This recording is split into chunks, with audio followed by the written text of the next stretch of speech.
When you win a game 70-7, there are basically infinite things to like. You could spend an hour just listing touchdowns. But today, Luke Smith and I are going to try to narrow it down to the three things we each like the most from Notre Dame's 63-point win over Syracuse, plus an all-time boots-on-the-ground report. That's coming up next.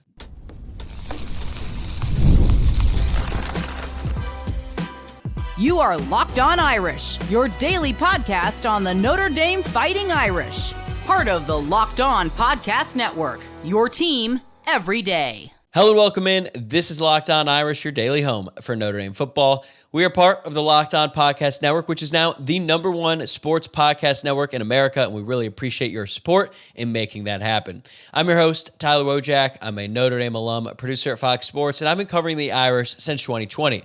I am thrilled to have you here with me on Tuesday, November 25th, and thanks for getting your day started right here by making this your first watch or listen of the day. Today's episode is brought to you by FanDuel. Right now, new customers can bet just $5, and if your bet wins, you'll get $300 in bonus bets to use across the app.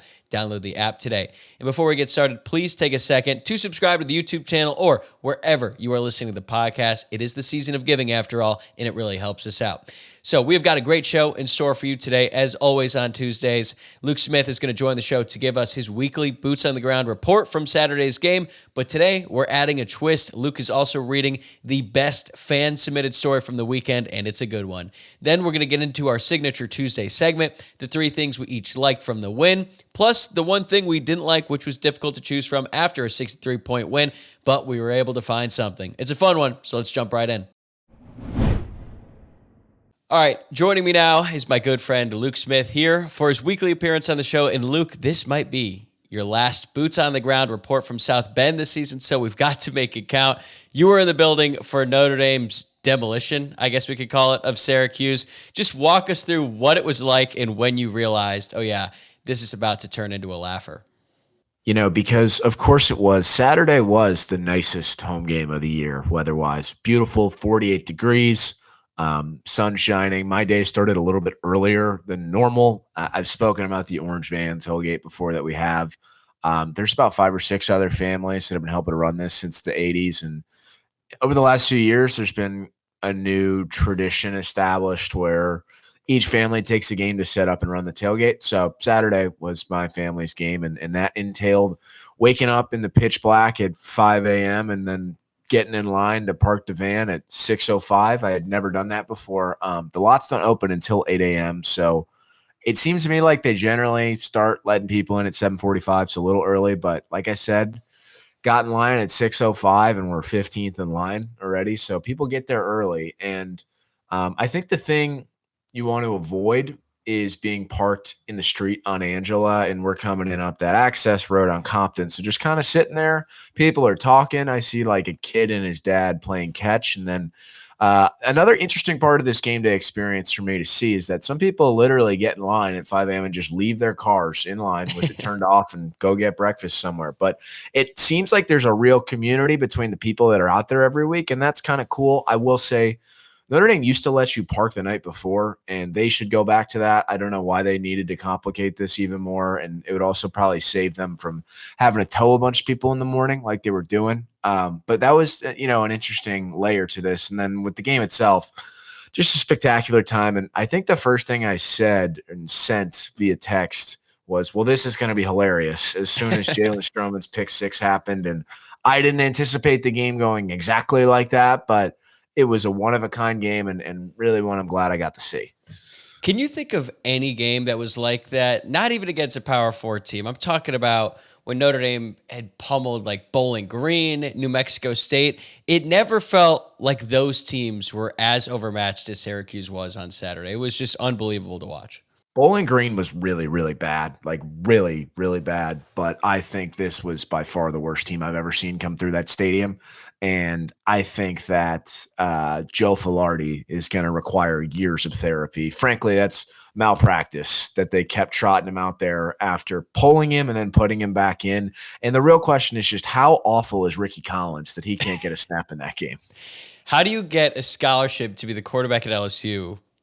And just a couple years later, you can't even get into that game for Syracuse. I was thinking about Filardi, though.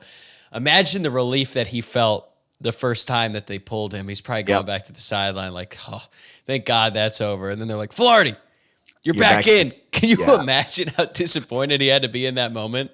No, and that's what I'm saying. Like that just felt like malpractice. The fact that they did that and just everything about that was so inconsistent. I will say at halftime, I saw like a TV in the stadium, and it was as the second half was about to start, and they showed what Fran Brown said at halftime. And I'm gonna butcher this slightly, but basically it was something along the lines of, "We can't be mad anymore. We just got to go out there and have fun." And it literally sounded like something you'd hear like a third grade coach say to his team in a game that doesn't matter at all. So yeah, interesting day.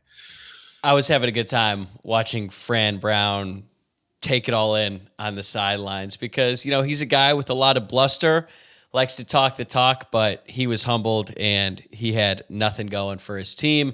And it felt like they quit very early on in the game to the point where when they started showing Steve Angeli on the sideline, I don't know if you went back and rewatched the TV broadcast. And look, I understand they had nothing really to talk about as it pertained to the actual game.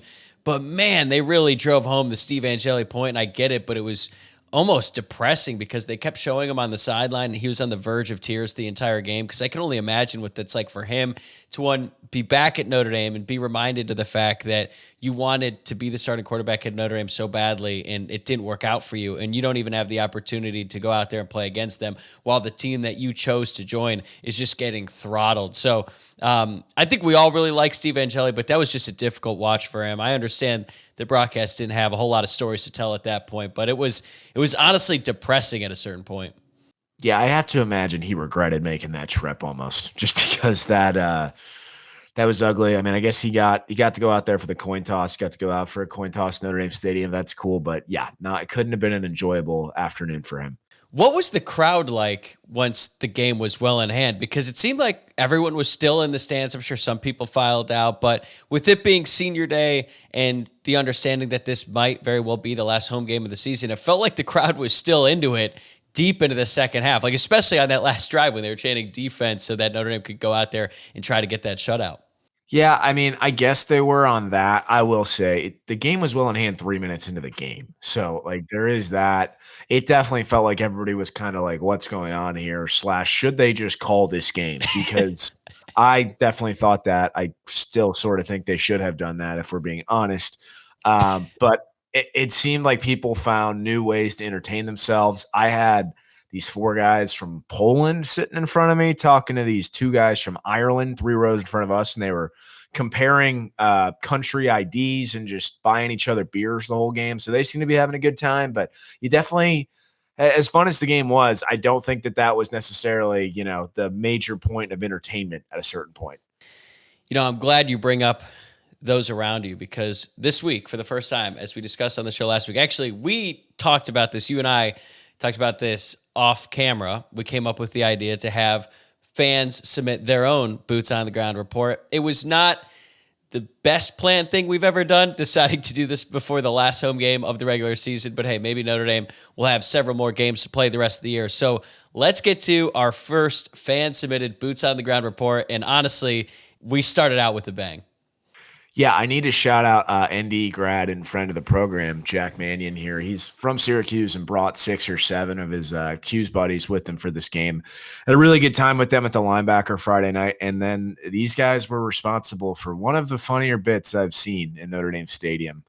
It's unclear how this happened or where it came from, but at some point during the game in their section, a large pumpkin pie appeared. So naturally, as one is inclined to do when your team's losing by 50, they started soliciting folks to try to eat the pie in the stadium. And you could hear chants throughout the stadium going of "eat that pie" as brave souls stepped up to take a big bite out of this pie. They eventually finished it.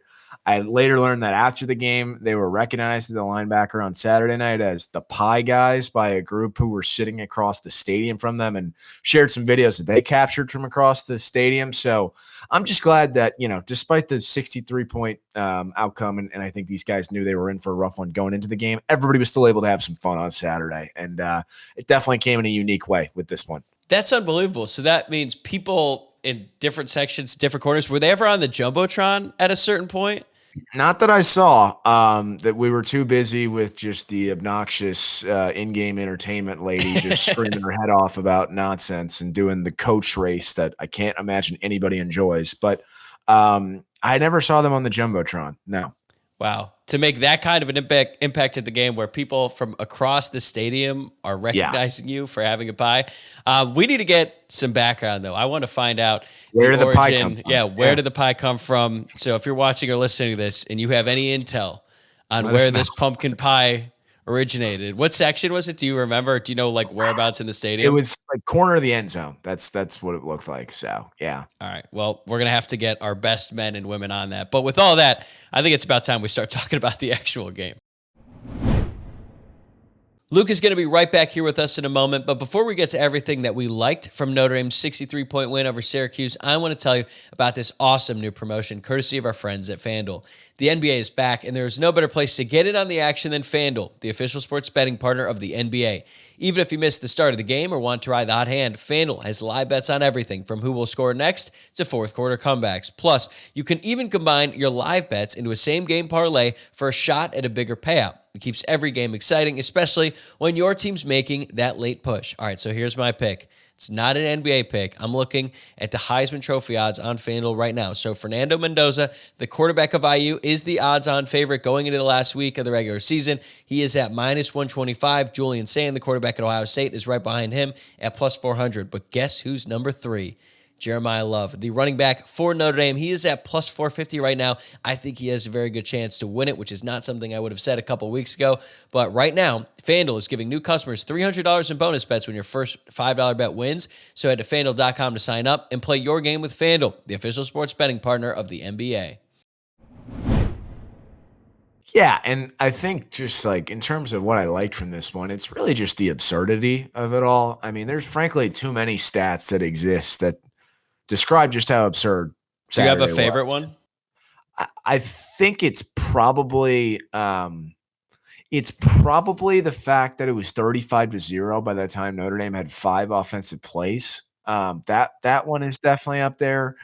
The time of possession at halftime being 9 minutes and Notre Dame being up 49-0. That's another one. And then basically the same for the second half. It was 18 minutes, I think. But more than anything, I'm just glad we all got to experience that. And there was no stress whatsoever associated with the game because I definitely think there was some pressure on Notre Dame to deliver in a way and keep dominating the way they have been the last few weeks. And they did just that. Without a doubt. The two players that I want to spotlight first here are the transfer defensive backs, Jalen Stroman and Devontae Smith, because Stroman is the person responsible for it going off the rails as soon as it did. He was the defensive player of the game for Notre Dame. He even made an impact on special teams with the blocked punt that was returned for a touchdown by Luke Talich. But for as well as Stroman played in this game, and he was fantastic, quietly, Devontae Smith has really come on since returning from injury following the bye week after USC, and it has been a massive boost to the secondary. He wasn't super impactful to the outcome of this game, right, because Notre Dame was going to obliterate them regardless. But against Syracuse, Smith had 3 tackles, a TFL, 2 run stops, and a pass breakup. And over the 4 games since the bye week, he's totaled 12 tackles, 6 run stuffs, and in coverage, he's been targeted 13 times, broken up 2 passes, and he's allowed just 82 total yards. So, yeah, losing Tate Johnson hurts, but that's exactly what Notre Dame wanted to get in the transfer portal when they got Stroman and when they got Devontae Smith. And even though the season as a whole hasn't worked out for Stroman, the fact that he's out there making plays and now Devontae Smith is back and healthy, like this secondary has gotten better and better every single week. And I think it is reaching its peak here as we wrap up the season. Yeah, and I had been thinking, I don't think I had said this on anything, but just like how frustrating a year this had to have been for Jalen Stroman, where he went from game 1, he's playing really well against Miami. He has a bad game against Texas A&M week 2, and then he's kind of just an afterthought. But he gets his chance and makes the most of it. And I think that connects to just the broader theme of Notre Dame's continued defensive growth, because we touched on this last week, but their evolution defensively over the course of the season has been remarkable. The fact that they're now leading the country in pressures is staggering, given that the first 4 games of the season, they couldn't get pressure at all. And I think the fact that they're getting contributions from so many different guys in areas like Stroman, Devonta Smith. That's significant, and they're going to need that even more with Kingston Williams also being lost for this season. So I think they're really finding their stride and kind of just stepping up and taking care of business at the right time. I'm glad you bring that up because to me, even though Notre Dame scored at ease whenever they had the ball on offense, the way that the defense dominated them, and yeah, obviously Joe Flaherty is not like a big-time Power 4 quarterback. He's not capable of that. But the way that Notre Dame's front seven just moved Syracuse's offensive line the whole game, like to me, that was one of those moments where you're like, how is Syracuse even on the field as Notre Dame? Because that entire defense was playing fast. They were extremely violent. They were physical to the point where I started feeling bad for Flaherty and really that entire offensive line because they just didn't stand a chance against anyone on Notre Dame's defense. No, I mean, even before the pick six, right on the second play, the first play gets blown up immediately by Boubacar Traore. And it felt like the amount of stuffs or tackle. I think they had 15 tackles for loss or something like 15 that. 15 tackles for loss, the same amount of passing attempts as they had in the game. That's crazy. I mean, that's just like unheard of. I don't know prior to Saturday when the last time they had even maybe double digit TFLs in a game. But yeah, it's just the way that this has progressed. I think we all thought going into the year, obviously, that Notre Dame was going to be a very good defense. Our expectations were immediately decimated by the first few weeks of the season. But for them to rebound the way they have, it's just truly unbelievable. It is. They also had 41 run stops. Now, granted, Syracuse did run the ball 50 times in this game. I was a little bit disappointed that they got over 100 rushing yards in the game, but they only averaged 2.2 yards per carry. So I think the Notre Dame defense is going to have to live with that. But that is one of the most impressive things about this turnaround. Like we've talked about this before. If you look at Notre Dame's secondary, it's kind of easy to figure out, oh, this is why they're playing that much better. One, Leonard Moore is healthy. Christian Gray is healthy.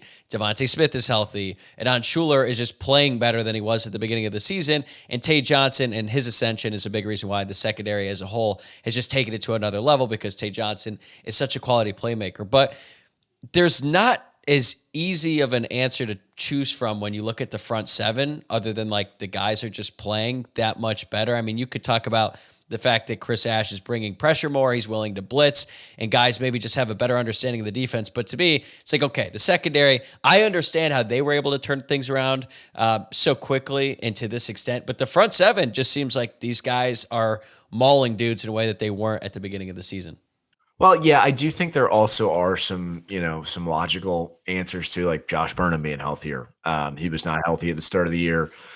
Boubacar Traore was less than a year coming off an ACL tear and really hadn't played that much football either. Jordan Matella wasn't healthy. Donovan Heinisch still really isn't very healthy. And Bryce Young's a younger player, and it's nice to see him finally getting some productivity too the last few weeks and on Saturday. I just think it's similarly – it's easy to forget that teams get better over the course of the season because it doesn't always happen either. And I think, a lot of times even when Notre Dame had good teams, it felt like they were running on fumes toward the end under Brian Kelly, like whether it be 2018, even 2020, like just times they weren't always playing their best football in November. And Marcus Freeman, the last 4 years, but really, especially the last 2 years, has figured that out. And that is super significant. And there's nothing more emblematic of that than the way the defense is playing right now. True. And they have so many different guys that they can throw at you. So a starter isn't playing 70 snaps a game, right? Like Kingston Asa was on the field for like 35, 40 plays a game, but he's still able to get a significant amount of rest during the game because they just have so many different guys who can go out there and make some plays. And we saw that again on Saturday. But now I want to switch it over to the offense because it was another dominant effort for Mike Denbrock's unit. But specifically, their rushing attack it reached a level that I didn't even think was possible. So when you remove the kneel downs, Notre Dame averaged 16.2 yards per carry. They finished with 341 rushing yards and 6 touchdowns on just 21 legitimate attempts. The top two backs, Love and Price, combined for 12 total carries, and they finished with 241 rushing yards and 4 touchdowns. They scored a touchdown every third time they carried the ball. So you could make a pretty strong argument that this was the most efficient rushing performance Notre Dame or maybe anyone else has ever had against another Power 4 opponent. And honestly, just imagine what it would have been like if they decided to keep Jeremiah Love in the game. Like if they said, you know what, Jeremiah Love is going to win the Heisman today. We're going to give him 20 carries. Let's see how many yards. Let's see how many touchdowns he can get. Like, I don't think it's out of the realm of possibility that he could have gotten to 400 rushing yards and 6 touchdowns. It was that absurd. Yeah, and I think the thing I'm thinking of is if you gamed out like a walkthrough, I don't think that you would have as many. It would be as efficient or look as easy as it did on Saturday. And part of that is just it's crazy how atrocious Syracuse is. But Notre Dame showed up and did their job just like they need to right away. And I mean, Jeremiah Love and Jadarian Price have as many touchdowns between them this year as Oklahoma's entire team does. So I mean, come on. What can you say about these guys? Saturday was just a great performance to try to show exactly how good that attack has been. So yeah, it really looked like if you're playing a video game, and not only did you put it on rookie mode, you moved all the sliders to 100. So you're just going out there and you're scoring every single time because they weren't even really touched on any of these. It wasn't like Jeremiah Love was making that spectacular play where he's, evading 4 defenders and hurdling a guy or trucking dudes. He just got the ball, waited for the hole to open up, and then it would be massive, and then he would just hit it for a long touchdown run. And then Jadarian Price's touchdown was comical. Like, the screenshots have been going around Twitter, just how big of a hole that he ran through. So it's pretty funny just how easy it must have been for those guys. So in a way, they basically got to rest and still rack up a ton of stats in the process.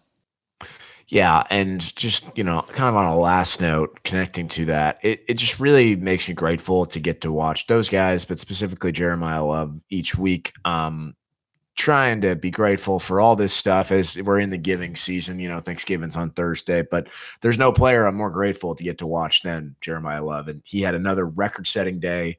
He's now got an opportunity to break the single-season rushing record at Notre Dame, and I would imagine the record for average yards per carry as well as rushing touchdowns in a season. I think he's just one away from matching Audric Estime's at this point. But the fact that he's up to second in the Heisman odds is remarkable, just given how QBs have dominated that award in recent years. And if he's somehow able to break through and win that, I'm not saying it's going to happen. It would be an incredible achievement. That would just mean an awful lot. So we'll see what happens. Nobody's going to be watching Stanford at 10:30 at night because Jim Phillips and the ACC continue to try to. This was ESPN. Yeah, I'm going to blame Jim Phillips anyway because it's his conference. But it just hopefully he puts up a box score figure that when nobody watches and they look at it the next morning, it shows up impressively.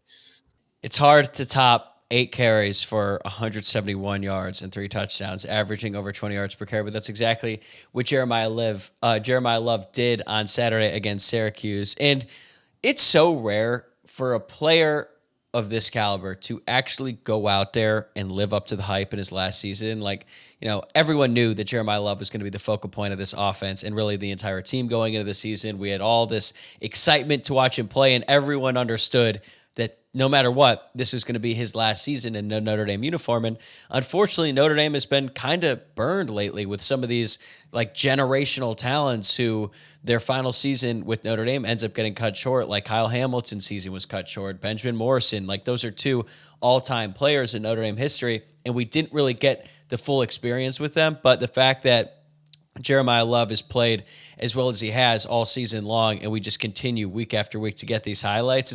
It's really special, and the fact that there is still so much more that he could do this season is just really, really exciting. Yeah, no doubt. I mean, there's 1 guaranteed game left. Hopefully there's 5 left in total, but I definitely don't want to take that for granted. And I think we've done a good job of keeping that perspective while also just enjoying his incredible season. Last thing I have for the things I liked, and this is pretty similar to your point, just blowing out a team on Senior Day is so much fun. I mentioned this in the pregame show. When you get to do that on Senior Day and so many guys get to see the field in their final home game, it's a really cool experience, not just for the guys on the field, but their families, their friends in the crowd. And in total, 81 different players saw action on offense or defense for Notre Dame. That's not including everyone who logged snaps on special teams as well. And that's how you want Senior Day to look. you got moments like Leo Schiedler making his first career catch, and then another one for good measure because he finished with 2 in the game. You got the hometown kid, Justin Fisher. He got in for a few snaps on offense. Like, that stuff is really cool, especially for the veterans who've been around a long time. They paid their dues. And then, for a guy like Kenny Minchey to score in what I think most of us expect will be his last game at Notre Dame Stadium, that's pretty special too. So all in all, just a great way to showcase a bunch of different guys who sacrifice so much and make this program what it is. And then, of course, you got Aeneas Williams getting in the end zone as well. So I can't imagine, anyone on that team walked off the field without being super happy, except for obviously the one notable one.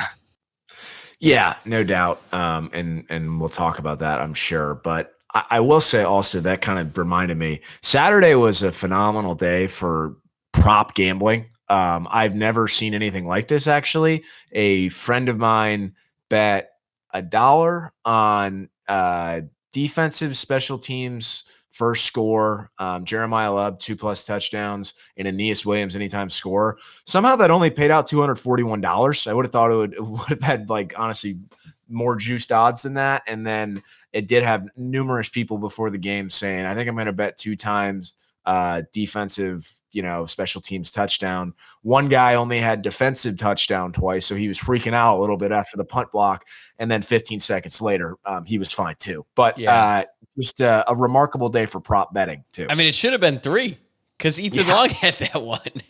Yep, exactly. Crazy. That was so cool. I felt so bad for him when it got wiped off, but I'm glad that he was able to still get in the he didn't get in the end zone, but he did get one interception. But even though Notre Dame scored 70 points, you know who didn't get in the end zone? Eli Raridon. It's never going to happen, man. I didn't give it out. I thought it would be maybe the reverse jinx. He would finally find the end zone.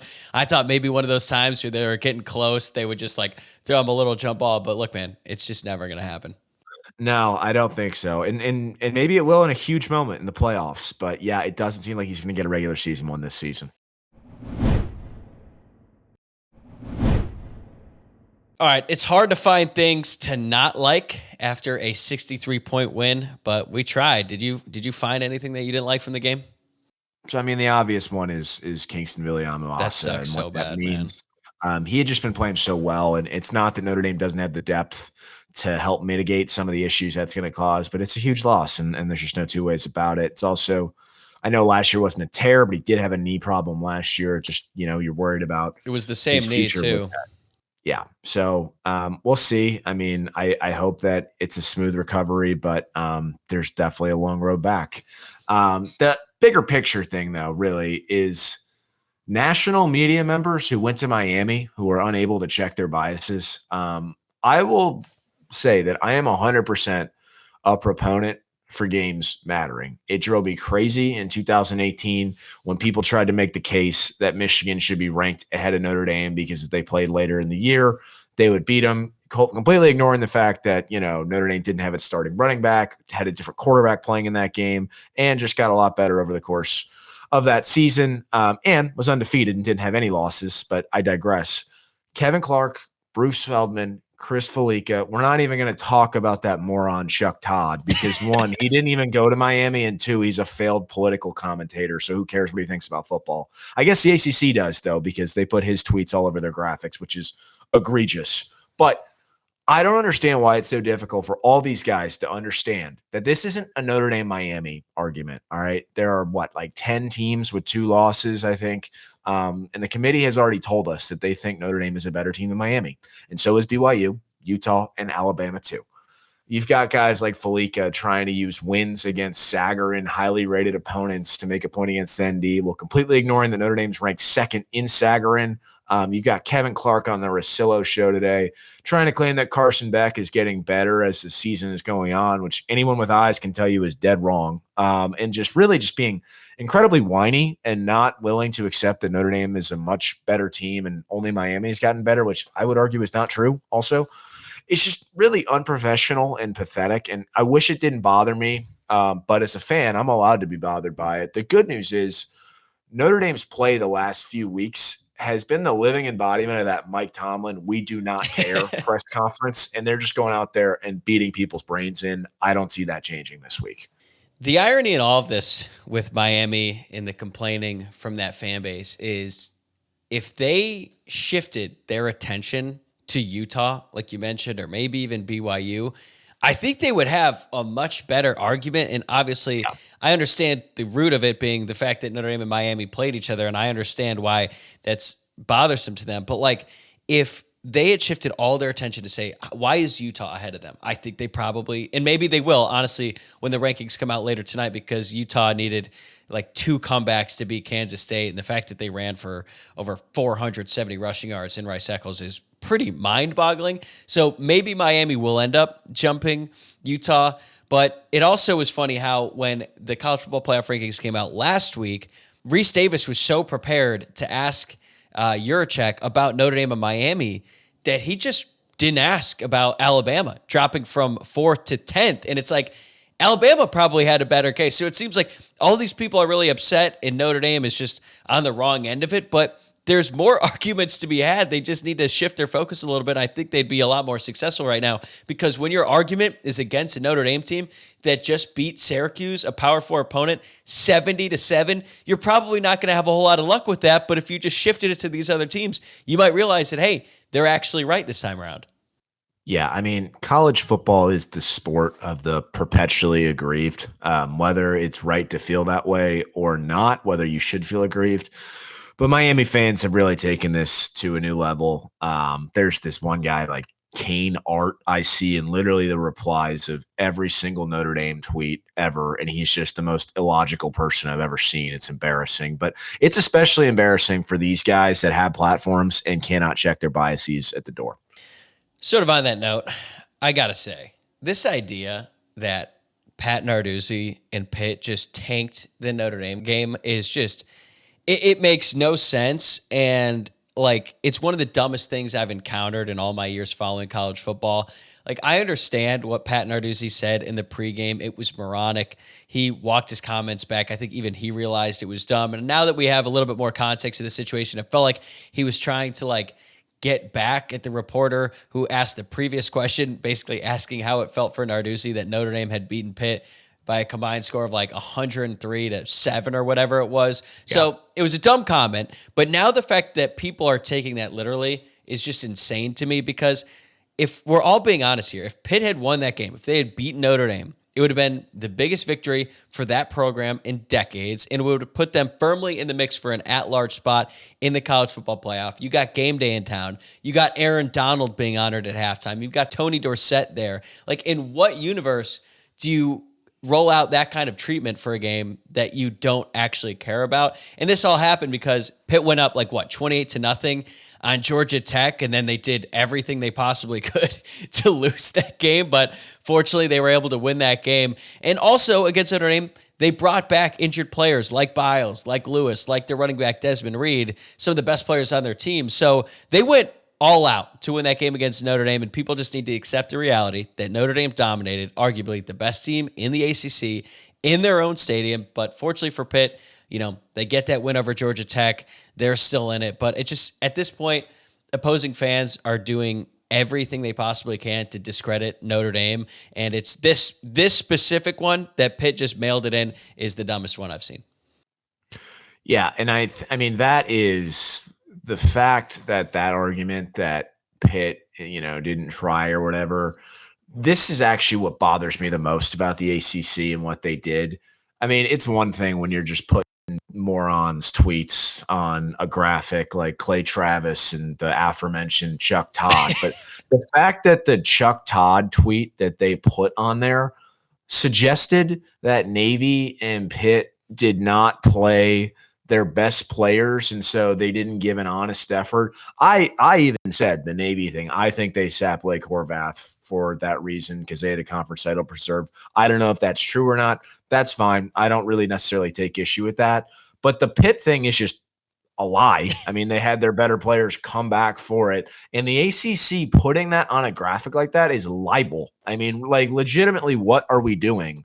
If I was Pete Bavacqua, I would be on the phone immediately with Jim Phillips saying, we are going to leave your dump of a conference that we help hold up if you don't cut this crap out, because it's just pathetic. It's pathetic, and it's a breach of their, Bill of Rights by going against an active full-time member like Notre Dame in that. And I am so sick of this garbage conference. It does seem like tensions are high between Notre Dame athletics and the ACC at this point in time, and for good reason. Like, I understand you want to prop up your own teams, but isn't it funny too how the ACC is really only talking about Miami? They weren't really doing anything for Georgia Tech, even though they have a game coming up here against Georgia. I mean, obviously circumstances have changed now that they lost to Pitt, but look, like, why is it Notre Dame, Miami? This is what the entire conversation has become. And to me, I just don't get it. It just seems like everyone needed to complain about something, and this is just what they latched onto. Yeah, it's nonsensical. I just think it's embarrassing for the league, and especially for Jim Phillips, a guy that worked at Notre Dame, whose kids went to Notre Dame, to be complicit in this. I'm not suggesting that Jim Phillips is running the ACC football Twitter account, but he definitely can make a call and tell them, hey, don't put this stuff out there. And it's really bad form. But and the subject of the ACC, I, for one, cannot wait to watch Miami go to Pittsburgh in 30-degree weather where it might snow and see two of the worst in-game coaches on the planet try to lose their teams the game, respectively. All right, as we wrap things up here, where do you think Notre Dame is going to be ranked tonight in the college football playoff rankings? I imagine they'll remain stable at 9th. If you ask me, they should be 6th. I think they've played to that level. I know they have 2 losses, so that complicates things, but I don't see any reason why they should be behind Oklahoma or Ole Miss. Oklahoma can't do anything on offense. I don't think Ole Miss is very good, and they're not going to have a coach very soon. And Oregon, sure, you could make a case they have one win all year. So I don't know. I like where Notre Dame's at. I'd love to go to Norman for a playoff game or see the Irish play there, but we'll see how this all shakes out. I think Notre Dame is going to stay solid at 9. I am very curious to see if they end up moving Miami above Utah and then they get closer and see how they handle it, because I think the committee just needs to be honest and say, hey, we view Notre Dame as an elite team. They should probably be in the top 5, to your point, or the top 6, but they have 2 losses, so we can't put them that high, so they're 9th. Like anyone with eyes who watches Notre Dame football, which, to their credit, they've got a lot more actual football guys in that room now who really value the eye test and the film and all that stuff. I think they all recognize Notre Dame is clearly one of the best teams in the country, and that's why they're rated above every 2-loss team except for Oklahoma. Yeah, and I think they should be ranked ahead of Oklahoma because that offense stinks on ice, but that's neither here nor there. All right, I take it you are not traveling to Palo Alto over Thanksgiving. I will not. I think there will probably be about 200 people there, but I hope anybody that's going has a great time. Well, if you are one of the 200, please send us your boots on the ground report after the game. We'll read the best one on the show. Jack Mannion, congrats to you for setting the tone here with the pie story. That one's going to be tough to beat, but hey, yeah, if you're going to be in that stadium, we've both been to a game there. It's unlike any other game because you can literally walk in and out. I think we went to a tailgate at halftime, so it's a lot of fun. But hey, if you go and you enjoy it, send them our way, and then we'll read the best one on the show next time Luke comes on next Tuesday. Yeah, do it. Go Irish. All right, that is going to do it for today's episode of Locked On Irish. Thanks again for making this your first watch or listen of the day. And if you have not already, make sure that you are subscribed on YouTube and your favorite podcast platform. And please take a second to like the video, rate the show, and leave a review. It really helps us out. I'm going to be back tomorrow morning with a full reaction to the latest college football playoff rankings as we find out whether there's been any movement at the top after a pretty chalky weekend across college football. Then on Thursday, I'm going to have my full Notre Dame Stanford preview for you on Thanksgiving morning. There will not be a Friday mailbag this week because of the holiday, but a lot of good stuff coming your way. Enjoy the time with your family, and I will see you on Wednesday.